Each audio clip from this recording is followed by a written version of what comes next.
Oi gente, tudo bem? Eu sou a Gláucia Pereira e você está no canal da Multiplicidade e aqui a gente fala de pesquisas e dados em mobilidade urbana. Se é a sua primeira vez aqui, já se inscreva no canal e já dá curtindo esse vídeo que eu tenho certeza que vocês vão gostar. Bom, eu tô um pouquinho brava e eu não costumo gravar vídeos quando eu estou brava, mas eu estou brava e preocupada, na verdade, que esses dias eu tenho recebido muitas pesquisas pedindo para responder os questionários, né? Falando sobre a pandemia. E muitas dessas pesquisas são questionários feitos, obviamente, às pressas, e as pesquisas têm vários defeitos técnicos. E isso me deixa realmente preocupada, porque dá a impressão que ninguém estudou um pouquinho para fazer esses questionários. E o que mais me irrita nisso tudo é quando a pesquisa chega com as seguintes palavras juntas: hábitos e pandemia. Bom, vocês têm que entender que hábito e pandemia não combinam, entendeu? Não adianta você querer fazer uma pesquisa sobre a pandemia falando de hábitos durante a pandemia, porque, por definição, estamos num processo de mudança. E aí, o que eu quero trazer aqui para vocês hoje é a discussão sobre 3 tipos de pesquisa. Na verdade, são 2 tipos e um terceiro que às vezes as pessoas confundem. A gente tem as pesquisas que são as pesquisas transversais e as pesquisas longitudinais. Se você não sabe o que é isso, fica até o final do vídeo, porque é importante entender essas diferenças, tá? E dentro das pesquisas transversais, ela é dividida em 2, na verdade, tem as pesquisas transversais únicas e as pesquisas transversais múltiplas, que muita gente confunde com as pesquisas longitudinais. Então vamos lá, o que é tudo isso? Pesquisa transversal é aquela que você tem uma amostra só e você faz a pesquisa uma única vez, tá? Então, fazendo uma analogia aqui, é como se você tirasse uma foto. Esse é o tipo de pesquisa que vocês estão mais acostumados por aí. Você vai lá, monta um questionário, aplica o questionário e solta um resultado. E aí, essa é uma pesquisa transversal. Ela tem uma premissa muito simples, que é: o seu cenário não está mudando. Então, quando você vai tirar uma foto, todo mundo tem que ficar paradinho, não tem? Senão vai acontecer o quê? A foto vai sair borrada. Quando você faz uma pesquisa transversal, a premissa dela é que as coisas não estão mudando. E aí uma coisa que tem me incomodado é que as pessoas estão fazendo estudos transversais no meio de um cenário que está em constante mudança. Então, assim, isso é extremamente preocupante, porque você vai ter um resultado, mas esse resultado não está alicerçado em nada, não é o resultado de um momento nenhum. E aí tem uma coisa que agrava essa situação, que é as pessoas fazendo estudos transversais num cenário de mudança, deixando essa pesquisa aberta para os respondentes durante vários dias. E pior que isso, durante vários dias e em vários locais diferentes. Às vezes a pessoa está passando um questionário para estudar Brasil, mobilidade no Brasil, em um cenário que já cada cidade já era diferente e cada cidade está lidando com as coisas, cidades e estados, lidando com questões do que é serviço essencial, do qual transporte está sendo oferecido, do que pode e o que não pode, no meio disso tudo querendo fazer um comparativo geral. Então, assim, tá errado, não é assim que faz, respira, tem jeito certo de fazer, tem jeito certo e mais adequado e possível de fazer, tá? Então o que a gente está acostumado geralmente são esses estudos transversais, que é essa foto. E aí tem um segundo tipo de estudo transversal, que é o estudo transversal múltiplo, que é quando a gente faz uma pesquisa e repete essa pesquisa ao longo do tempo. A gente vê muito isso na pesquisa origem-destino. Então a gente faz uma pesquisa e ali depois de 5, 10 anos faz de novo. Qual que é o que acontece? Nesse tipo de pesquisa, os respondentes não são os mesmos. Não é a mesma pessoa que respondeu nos anos 2000, que respondeu em 2010, que respondeu em 2020. Não é isso. Na verdade, você está tirando fotos de momentos diferentes, mas com pessoas diferentes. E aí, depois o que vai acontecer é que você vai comparar esses grupos.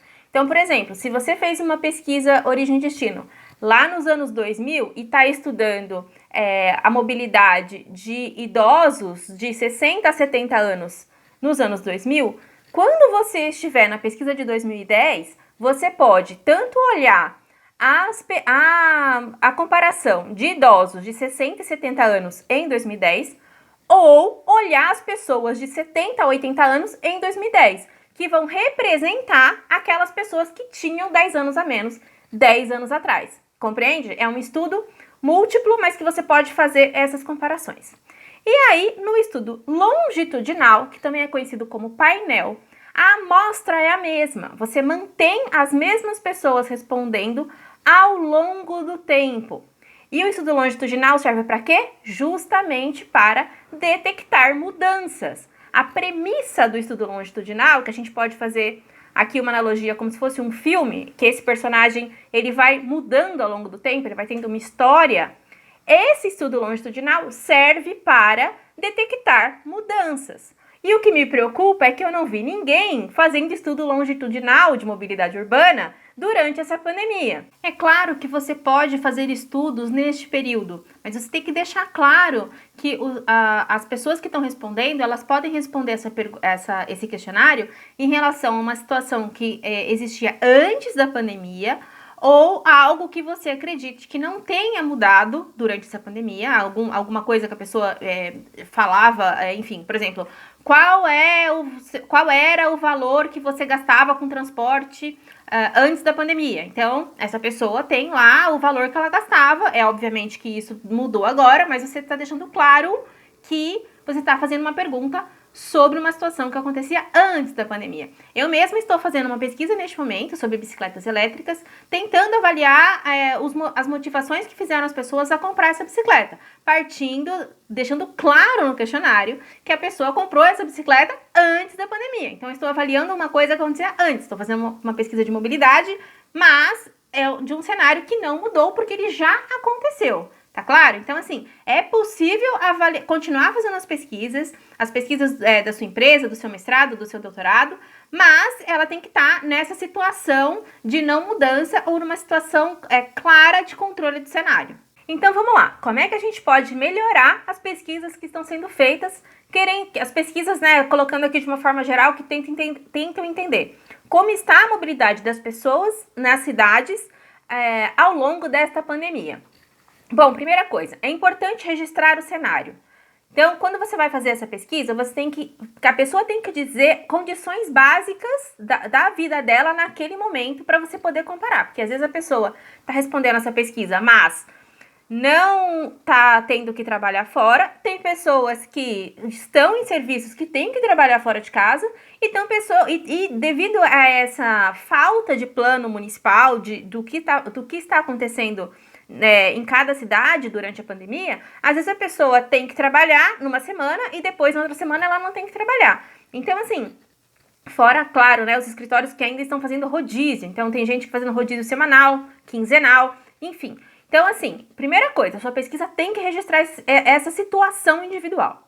A outra coisa é registrar a situação familiar da pessoa, porque às vezes a pessoa não está tendo que trabalhar, mas ela tem que cuidar de outra casa, cuidar da casa dos pais, dos avós, enfim, de pessoas que necessitam cuidado. Então, a pessoa às vezes está fazendo uma viagem, mas não é para casa dela, é para casa de outras pessoas. Bom, registrado isso, a gente tem que entender que se você vai fazer um estudo transversal, ou seja, esse estudo que vai tirar uma foto, você não deve alongar o seu questionário.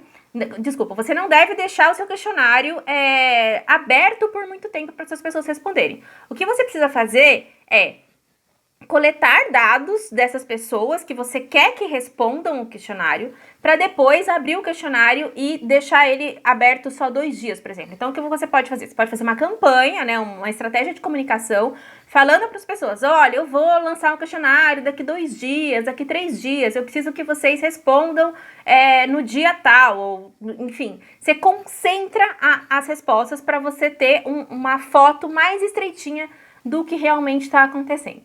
Uma outra possibilidade avaliando as pessoas que estão com essa possibilidade de ficar em casa e ter essa comunicação online, optar por estudos longitudinais. Então, você vai avaliar os hábitos da mesma pessoa ao longo do tempo, entende? Você não vai simplesmente ficar fazendo estudos transversais sem ter controle nenhum da sua amostra ou do panorama do que está acontecendo. Então, assim, é muito louvável que pessoas estejam tentando entender o que acontece nesse momento, mas também não adianta nada simplesmente começar a rodar questionário, rodar pesquisa, sem que isso sirva para alguma coisa, sem que isso sirva para a gente tentar aí entender realmente o que está acontecendo, que quando a gente faz o estudo sempre tem esse objetivo, entender o que está acontecendo. E não adianta simplesmente passar um questionário pra gente depois ficar invalidando essas respostas e falando, ah, não serve mais porque foi durante a pandemia. Não, sempre é possível fazer estudos, a ciência tá aí para isso, para mostrar que tem técnicas e metodologias robustas para você ir estudando e fazendo as comparações estatísticas de uma forma mais confiável, tá bom? Eu espero que vocês tenham gostado desse vídeo. Podem comentar, podem fazer perguntas e a gente se vê nos próximos vídeos.